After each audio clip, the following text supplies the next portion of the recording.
주셨다 한지라.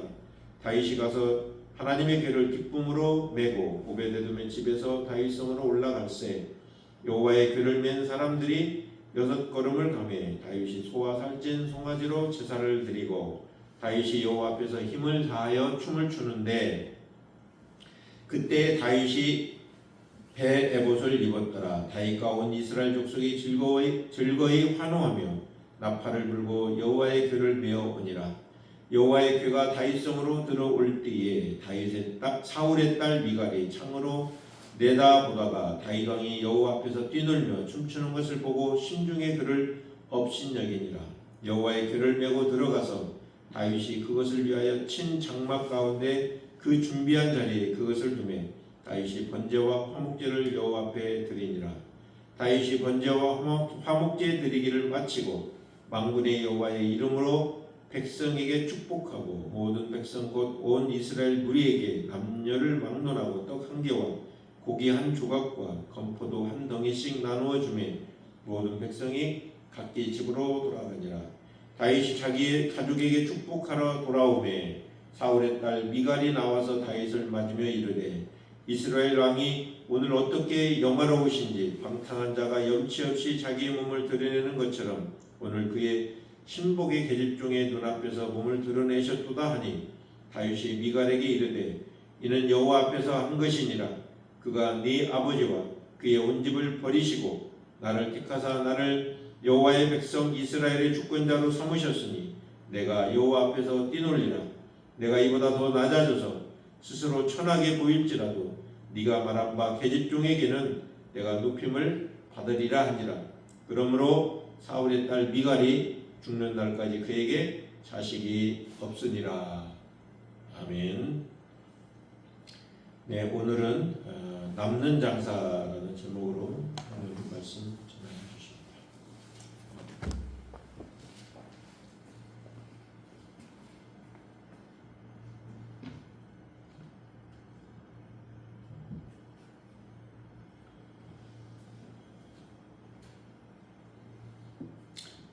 기도하시겠습니다.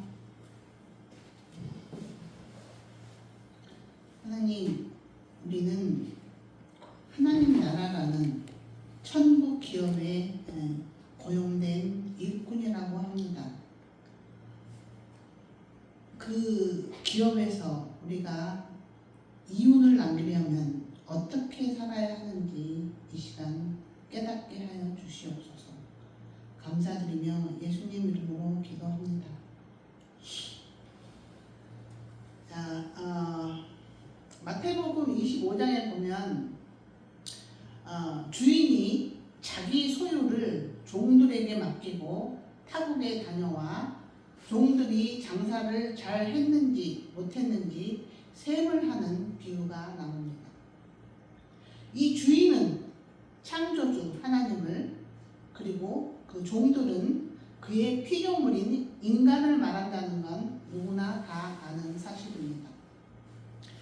이 종들의 범위를 좀 더 좁혀가자면 교회 공동체를 의미하겠죠. 교회 밖에 있는 사람들은 자신에게 주어진 생명, 재능, 재물의 주인이 하나님이라 생각하지 않는 사람들이니까요. 바꿔 말하면 신자는, 성도는 하나님이 내 인생의 주인이라는 것을 고백하고 사는 사람들이라는 뜻도 됩니다. 그런데 달란트 비유에서 보면 교회 공동체 안에도 여전히 자기가 주인되어 자기가 하나님 되어 자기 고집대로 살아가는 악한 종이 있다는 것을 알 수 있습니다. 하나님을 주인으로 섬기는 교회 공동체 안에 지혜로운 처녀와 미련한 처녀가 함께 있으며 양과 염소가 함께 하고 있다는 뜻입니다. 이 말인 즉슨 교회 공동체 안에 모두가 성도가 아니며 모두가 하나님의 백성이 아닐 수 있어 나중 주님 오실 때 진짜와 가짜가 구분되어진다는 뜻입니다.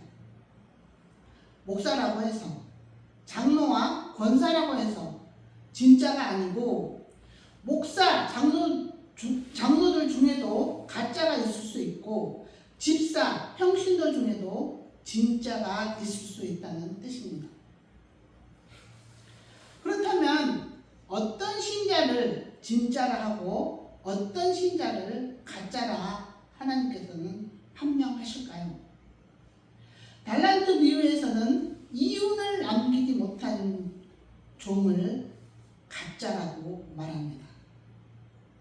그래서 우리는 주인이 남기기 원하는 이윤이 무엇일까를 분명하게 아는 게 중요해집니다. 성경은 하나님은 천국, 하나님 나라의 고용주, 인간은 고용인으로 묘사합니다. 그런데 피조물인 인간이 자기가 주인 노릇하고 싶어서 하나님께 방귀를 들고 고용주의 말씀에 순종하지 않고 자기 고집대로 살고 있는 사람을 죄인이라고 합니다. 교회 밖에 있는 모든 사람들이 그렇게 자기가 자기 인생의 주인 되어 자기 마음대로 자기가 원하는 대로 죄된 삶을 살고 있는 거예요. 고용인은 자기 생각을 주장하면 안 돼요. 고용주가 추구하는 가치와 남기길 원하는 이윤이 무엇일까를 분명하게 알고 주인의 의도와 목적하는 바를 정확하게 아는 게 정말 중요해요. 어떤 사람이 한 식당에 매니저로 고용되었다고 가정해 봅시다. 그 레스토랑 주인은 사람들에게 맛있고 건강한 음식을 싼 가격에 파는 것을 모토로 하고 있어요. 주인이 의도하는 바는 이 식당을 경영함으로 이익을 많이 남기는 것이 목적이 아니라 많은 사람들이 건강하고 맛있는 음식을 먹고 그 식당에서 작고 소소한 행복을 맛보는데 더 관심이 있어요. 그런데 이 고용인은, 이 매니저는 주인이 분명 일을 시작하기 전에 주인의 의도하는 바를 말해줬음에도 불구하고 자기의 상식과 경험에 근거하여 비용을 절감하는 게 주인이 원하는 것이라는 고정관념에 묶여 있을 수 있겠죠. 이걸 성경에서는 육체의 습관을 따라 사는 삶이라고 해요. 고용주가 추구하는 바를 면접 때 분명하게 알려주었음에도 한 귀로 듣고 한 귀로 흘리죠. 자기 생각에 함몰되어 있어 다른 사람의 말이 들리지 않고 들어도 귓등으로 들어요. 그리고 자기 생각을 고집하죠. 주인이 말은 저렇게 해도 본심은 그렇지 않을걸? 하고 주인의 생각을 왜곡할 수도 있고, 주인도 분명 여느 사람처럼 비용을 조금 들이고 이익을 많이 남기는 것을 원할 거야 하고 주인의 마음을 자기 방식대로 해석하는 거죠. 그래서 질이 떨어지는 식재료를 저렴하게 구입하여 퀄리티가 떨어진 음식을 높은 가격에 내어놓는 거예요. 그러면 결과는 어떻게 될까요?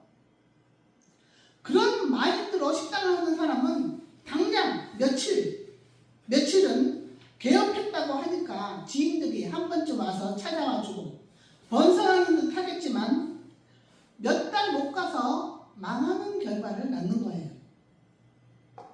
이 매니저는 자기 딴에는 주인에게 이윤을 남겨주려고 한 거라고 생각할 수 있겠죠. 그런데 주인의 뜻대로 장사하지 않는 이 매니저는 결과적으로 그 기업에서, 그 식당에서 해고될 수도 있는 거예요. 사역자들도 똑같아요. 나보다 더 지혜롭고 거시적인 판단력을 가진 주님의 말씀을 청종해야 합니다. 청종, 뜻이 뭐예요?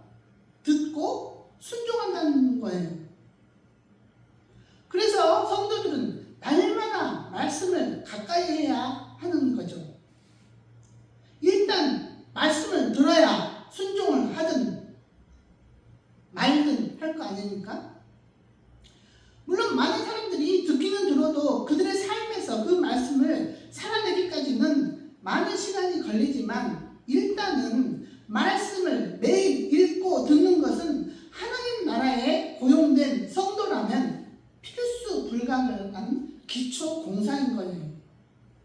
이 기초 공사가 제대로 되어 있지 않으면 우리가 아무리 그 이외에 벽돌을 쌓고 건물을 지어가도 언젠가는 그게 균형이 맞지 않아서 기초 공사가 이렇게 단단하지 않기 때문에 무너져요.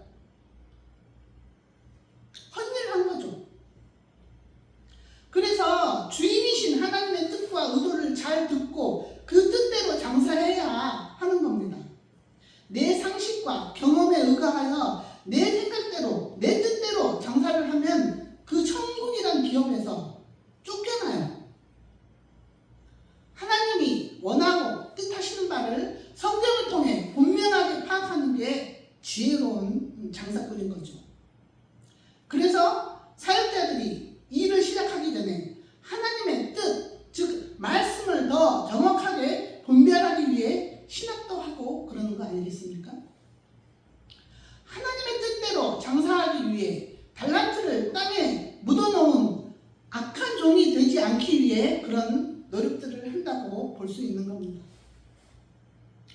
그래서 매일 아침 하루를 시작하기 전에 말씀을 읽고 묵상하는 훈련이 되어 있어야 합니다.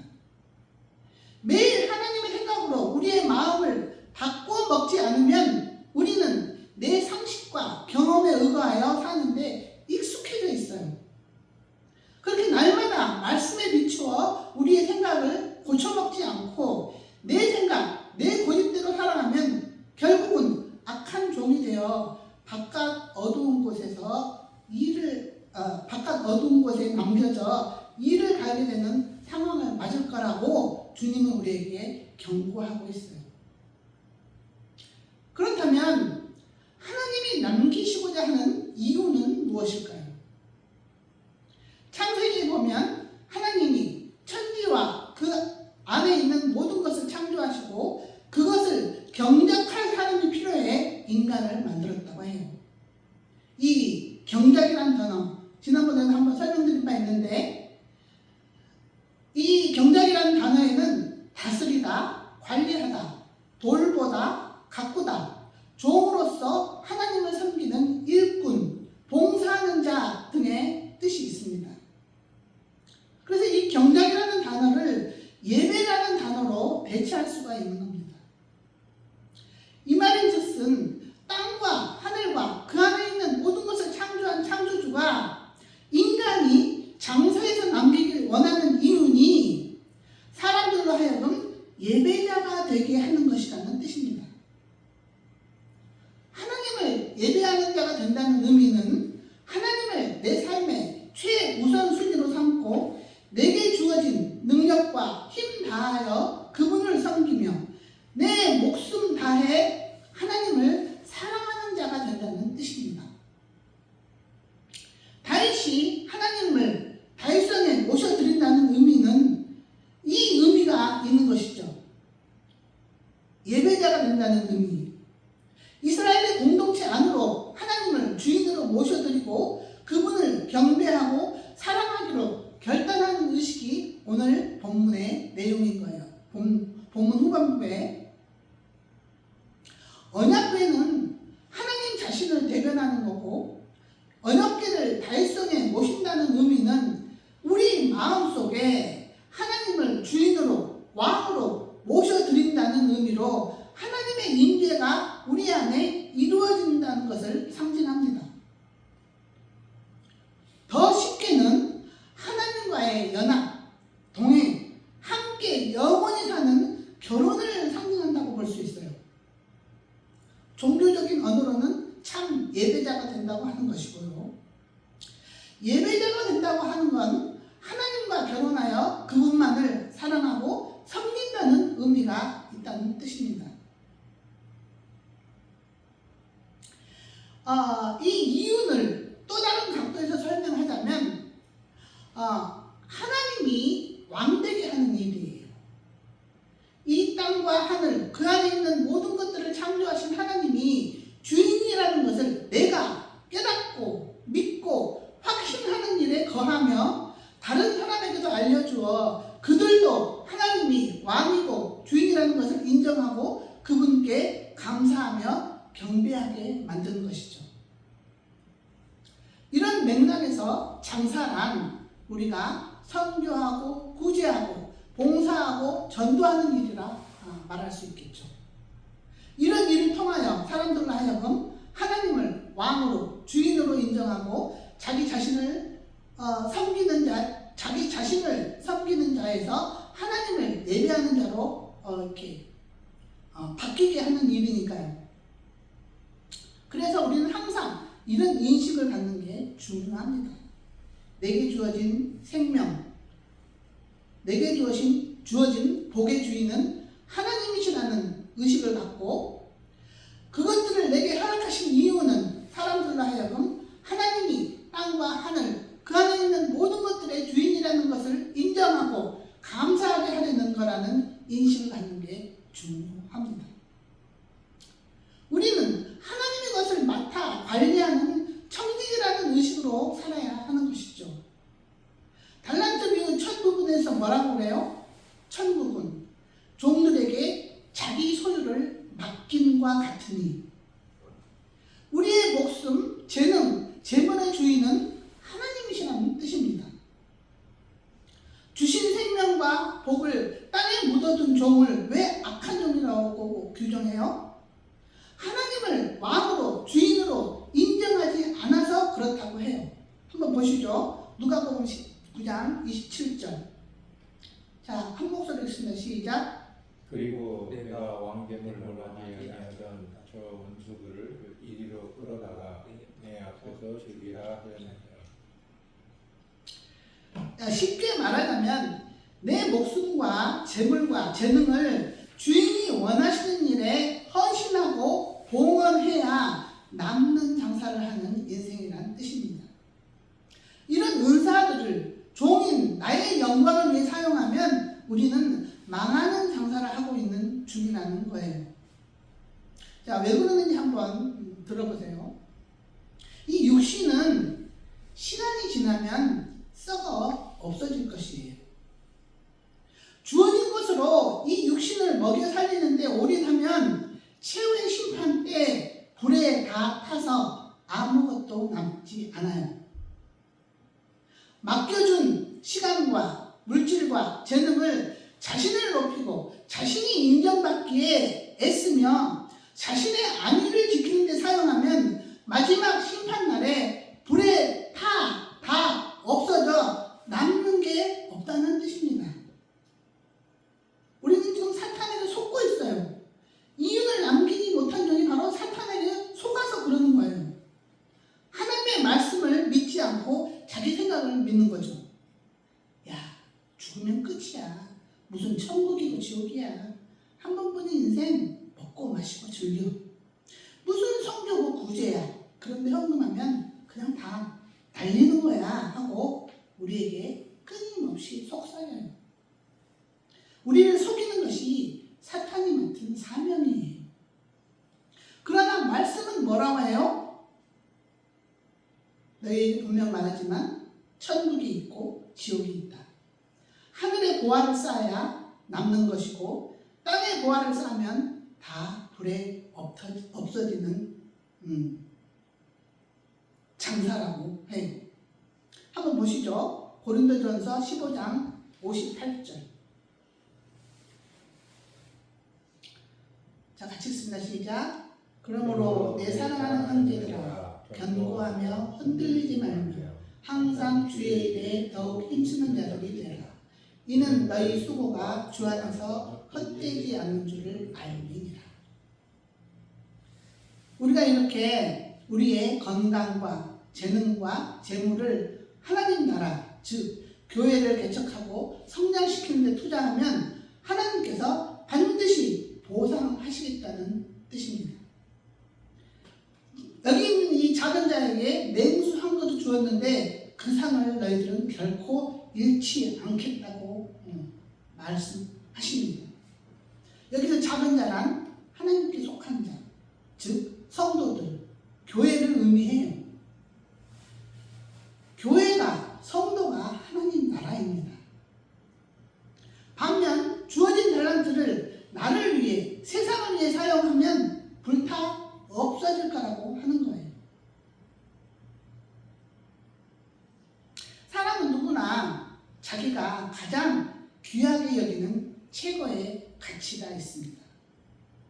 어떤 사람은 돈이라 하고, 어떤 사람은 명예라 하고, 어떤 사람은 사랑이라 말합니다. 뭐니 해도 돈이 있어야 해. 아니, 나는 돈보다 명예야. 난 사람들에게 인정받고 훌륭한 사람으로 기억되는 게 더 중요해. 또 어떤 사람은 사랑이라 말합니다. 나는 최고의 사랑을 하고 싶어. 돈보다 명예보다 사랑이 더 중요해 합니다. 물론 이것들 외에도 화목한 가정, 최고의 음악 작품, 건축물, 그림 등을 남기는 것을 최고의 가치로 두고 있는 사람들도 있겠지만 대다수의 사람은 이 세 가지 범주에 속하는 것 같습니다. 그러나 여러분, 이 모든 것은 한여름밤의 꿈이라는 것을 아십니까? 나훈아 씨의 공이라는 노래가 있습니다. 그 가사의 내용이 이걸 노래하고 있는 것 같습니다. 살다 보면 알게 돼 일러주지 않아도 너나 나나 모두 다 어리석다는 것을 살다 보면 알게 돼 버린다는 의미를 내가 가진 것들이 부질없다는 것을 인간의 소유에 대한 집착, 세상을 향한 미련을 갖는 것이 얼마나 어리석은 것인지 우리에게 알려주는 것 같습니다. 제 아무리 돈을 많이 모아놓아도 50년 후면 놓고 가야 합니다. 정주영 회장, 이병철 회장, 그 많은 돈을 벌어봐야 50년 향유하고 죽는 거예요. 제 아무리 쌓아놓은 인맥이 많고 명예와 권력, 재능과 인기가 하늘 높은 줄 모르고 치솟아도 50년 후면 막을 내려야 해요. 최근 시대의 아이콘 안성기 씨, 김지미 씨가 죽었습니다. 1세대 자식들에게는 그들이 기억되겠지만 2세대, 3세대만 넘어가면 그들은 분명 잊혀질 거예요. 신해철 씨, 존 레논, 해마다 그들을 기억하는 음악회가 열리지만 그들을 기억하는 세대가 죽을 때쯤에는 또 잊혀질 겁니다. 부질없어요. 임시적이고 찰나적인 거예요. 내가 훌륭한 사람으로 기억되는 것?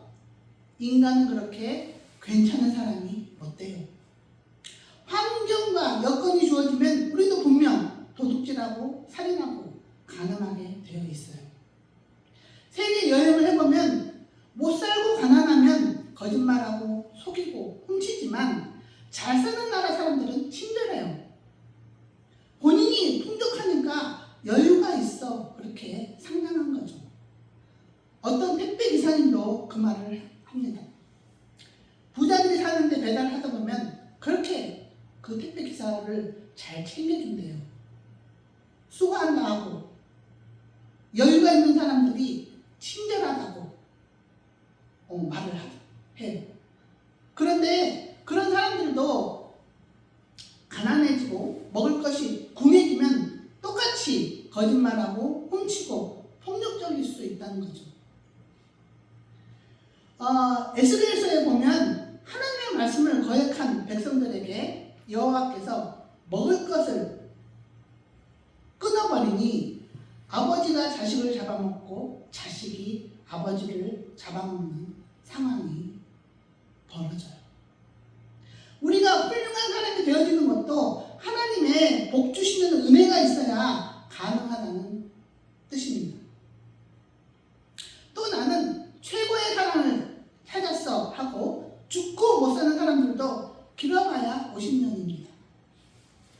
웃던 얼굴 세월이 가면서 주름으로 초췌해지고 나를 사랑해주던 그 든든하고 높아 보이던 산도 병들어 침상에 눕게 되면 나를 돌봐주지 못해요. 이 세상에서의 영광과 사랑은 영원한 게 아니에요. 때가 되면 다 내려놓아야 되고 때가 되면 잊혀지는 거예요. 오직 창조주와의 좋은 관계만이 영원히 남습니다. 하나님의 자녀가 되어야 영원한 부와 영광의 상속자가 되는 거고 예수님의 신부가 되어야 그 사랑 영원히 누릴 수가 있는 거예요.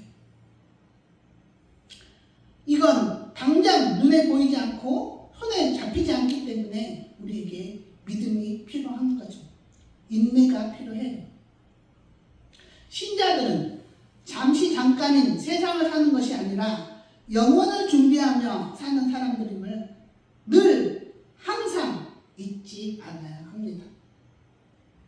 우리가 생각하고 말하고 행동하는 것은 결과가 있다는 것을 아는 것이 중요해요.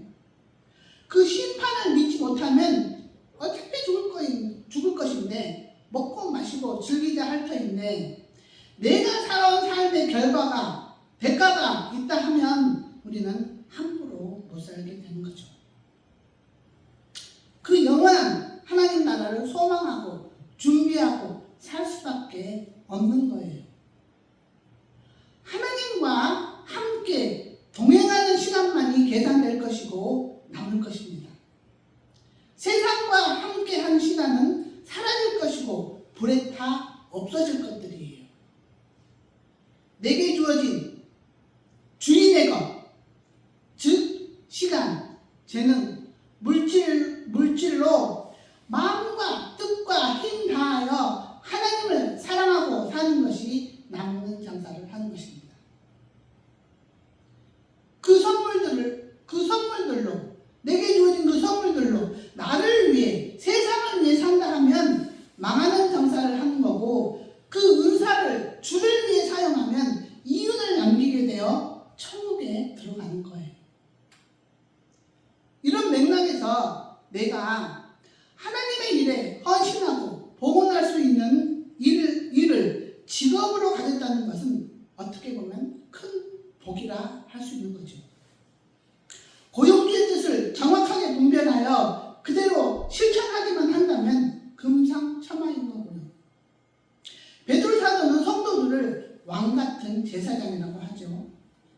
신자들은 이 세상을 왕으로 제사장으로 선지자적인 삶으로 살아가는 사람들이라는 뜻입니다.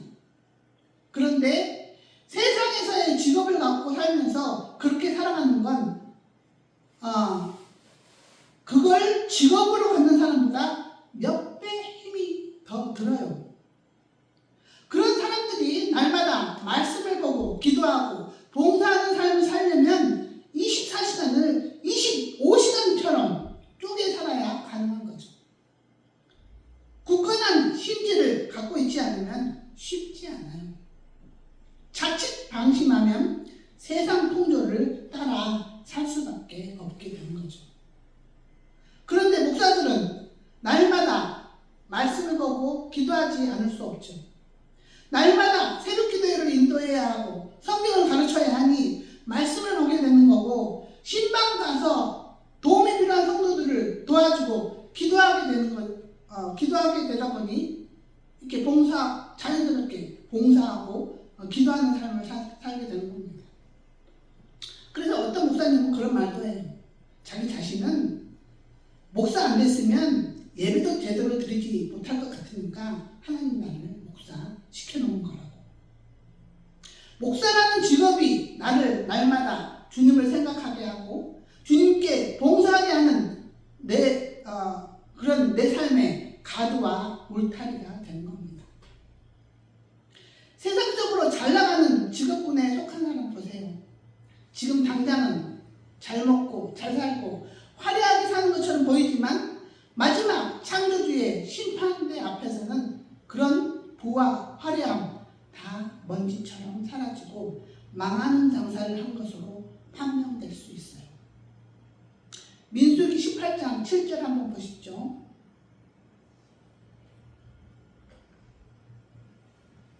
같이 읽습니다. 시작. 그러므로 너와 네 아들들은 제단과 휘장 안에 모든 것에 대하여 제사장 직분을 지키라. 내가 너희의 제사장 직분을 너희에게 섬김의 선물로 주었은즉 가까이 오는 낯선 자는 죽일지니라. 자, 이 제사장 직분을 선물이라고 표현해요. 사람들에게 말씀을 가르치고 죄에서 떠나게 하는 그 제사장 직분이 선물이라고 합니다. 제사장이 하는 일이 뭐예요? 죄를 씻는 사람, 즉 세상을 사랑하는 데서 떠나 하나님을 사랑하는 대로 돌이키게 하는 일이에요. 좀 더 원색적으로 말하자면 우리의 옛사람을 죽이는 역할을 하는 게 제사장의 일입니다. 그래서 우리는 이 점을 명심해야 해요. 유튜브를 운영하는 데 있어서도 내가 드러나면 망하는 장사를 하는 거고, 하나님이 드러나면 남는 장사가 되는 것. 나의 잘남이 드러나면, 내가 인정받으면 썩어진 육체를 위해 일하는 것이 되고, 하나님의 지혜와 능력이 드러나고 하나님이 영광받으면 영생을 위해 일하는 것이 되는 것입니다. 설교를 하는데도 마찬가지예요. 하나님의 뜻과 생각이 전해지면 남는 장사를 하는 것이 되고, 내 생각과 세상 지식이 드러나면 망하는 장사를 한 것이라는 거예요. 우리는 삼가 주의해서 생각하고 행동해야 합니다. 늘 조심하고 기도하지 않고 행동하다 보면 사탄에게 속아 망하는 장사를 하게 된다는 것을 알아야 해요. 베드로전서 4장에서 이 개념을 잘 정리해주고 있습니다. 한번 보십시오. 만물의 마지막이 가까이 왔으니 그러므로 너희는 정신을 차리고 근신하여 기도하라. 무엇보다도 뜨겁게 서로 사랑할지니 사랑을 허다한 죄를 덮느니라. 서로 대접하기를 원망 없이 하고 각각 은사를 받은 대로 하나님의 여러 가지 은혜를 맡은 선한 청지기같이 서로 봉사하라. 만일 누가 말하려면 하나님의 말씀을 하는 것 같이 하고, 누가 봉사하려면 하나님이 공급하시는 힘으로 하는 것 같이 하라. 이는 범사에 예수 그리스도로 말미암아 하나님이 영광을 받으시게 하려 함이니 그에게 영광과 권능이 세세에 무궁하도록 있느니라. 자기 소유를 종들에게 맡겼다 하는 말씀을 깊이 묵상해야 합니다. 내게 주어진 생명, 물질, 시간, 재능 내 것 아니고 하나님의 것이라는 지식을 항상 기억하는 게 중요해요. 그리고 그 달란트를 맡기신 이유는 우리로 장사를 잘해서 이윤, 즉 열매 맺고 사람들로 하여금 참된 예배자가 되게 하는 일을 하게 하기 위해서라는 거예요. 내 삶의 이유가 하나님이 되어야 남는 장사를 하는 것이지, 내 삶의 이유가 자식이거나 돈이 되면 망하는 장사를 하고 있다는 것을 알아야 합니다. 다윗은 이 비밀을 깨달았던 거예요.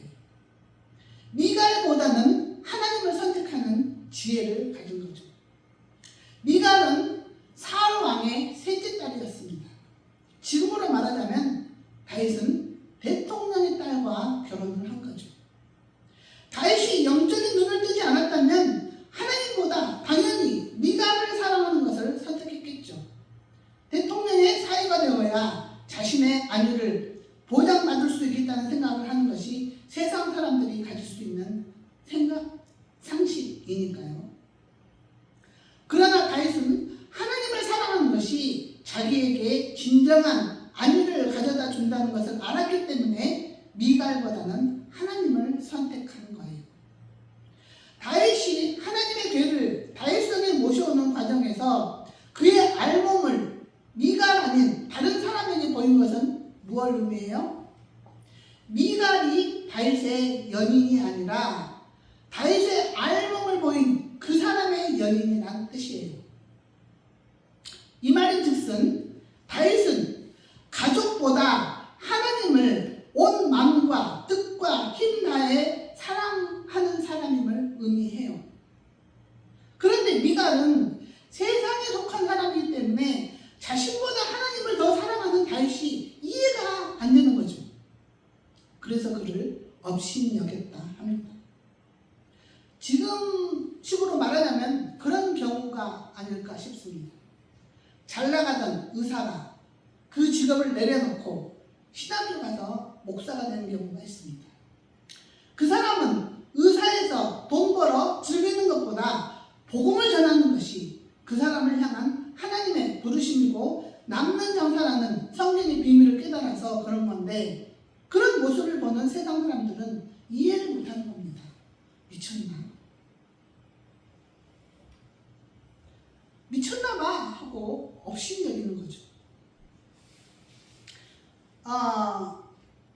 자, 한번 우리 오늘 본문 말씀 다시 한번 보겠습니다. 사무엘하 6장 20절에서 26절. 자, 한 목소리로 읽습니다. 시작. 다윗이 자기 가족에게 축복하러 돌아올 때에 사울의 딸 미갈이 나와 다윗을 맞으며 이르되, 오늘 이스라엘 왕이 어찌나 영화로우시던지 오늘 자기 신하들의 계집 종들 눈에 몸을 드러내시되 마치 토달것없는 자들 가운데 하나가 염치 없이 몸을 드러내는 것처럼 드러내셨도다 하니, 다윗이 미갈에게 이르되 이 일은 주 앞에서 한 것이라. 그분께서 내 아버지의 그의 온 집 앞에서 나를 택하시고 나를 주의 백성 이스라엘의 치리자로 삼으셨으니 그러므로 내가 주 앞에서 뛰놀리라. 사탄에게 미혹된 사람은 하나님 없이 세상의 힘과 능력으로 이 세상을 살려고 합니다. 가족이 나의 삶의 이유가 되어 하나님보다 가족을 우선순위에 두고 행동하는 것입니다. 그러나 하나님은 말씀하십니다. 사람이 떡으로만 살 것이 아니요 나 여호와의 말씀으로 사는 것이다. 인간의 생각에는 돈이 나를 살게 할 것 같고 가족이 나를 살게 하는 것 같지만, 실상은 우리가 사는 것은 창조주 하나님께 달려있다는 뜻이에요. 우리가 죽고 살고 복을 받고 화를 당하는 일이 하나님의 손안에 있다는 것을 아는 지혜를 갖기를 축원합니다. 이 사실을 매일 잊지 않고 날마다 기도하며 예배하며 우리의 안위를 하나님께 의지하고 맡겨야 하는 것이죠. 가난해도 부요해도 재능이 많아도 적어도 외모가 수려하나 검으나 오직 주님을 사랑하는 사람만 영원히 남을 것입니다. 그분은 그 모든 것을 회복시키고도 남을 전능하신 분이라는 것을 기억해야 하는 거예요. 그러니 돈 때문에 정직함을 버리지 말고 사회적 성과를 내기 위해 하나님보다 앞서가지 말고, 한 걸음을 걷더라도 다른 길을 걷고 정도를 걷고 더디더라도 하나님께 묻고 응답을 받고 행동하는 것이 무엇보다도 중요합니다. 돈보다 하나님을 사랑하는 것이 먼저이고, 내가 높아지기보다 하나님이 높임을 받으시기를 힘쓰십시오. 하나님 없이 높아져봤자 30년이면 내려와야 하고, 하나님 없이 부자 되어봤자 외로움, 쓸쓸함, 허무함만 남을 뿐입니다. 하나님과 겸손히 사랑하며 동행하고 사는 게 중요해요. 풀은 마르고 꽃은 시들지만 주의 말씀은 영원하다 하는 말씀이 있죠. 사람과 돈을 사랑하는 건 금방 마르고 쉬 사라질 것들이에요. 주님과 사랑하고 사는 삶만이 영원히 남습니다. 남습니다. 사람과 돈을 위해 살지 말고 주를 위해 사십시오. 그게 남는 장사입니다. 이 말씀 기억하시면서 오늘 찬송 같이 하시겠습니다.